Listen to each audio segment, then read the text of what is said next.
Hi guys, ఇవాళ నేను summer holidays drink తయారు చేస్తున్నాను. సో ఇప్పుడు మీరు కూడా చూసేయండి. ఫస్ట్గా మనం ఈనో కలుపుకోవాలి, గ్లూకోడీ కలుపుకోవాలి, అందులో వాటర్ పోసుకుని గ్లూకోడీ కలుపుకొని పక్కన పెట్టుకోవాలి. ఇప్పుడు నిమ్మకాయ ఉంటుంది కదండి, అది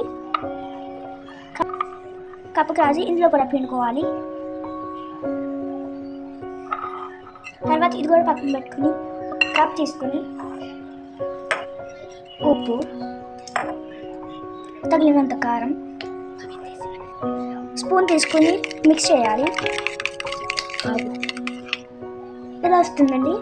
తర్వాత మనం చేసుకున్నాం కదా, ఆ గ్లాస్ తీసుకుని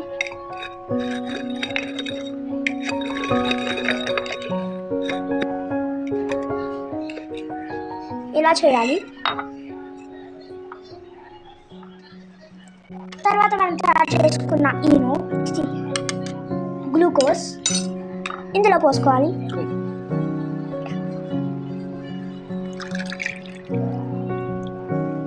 పోసి మళ్ళీ నిమ్మకాయ పిండుకొని మిక్సీ చేసుకోవాలి.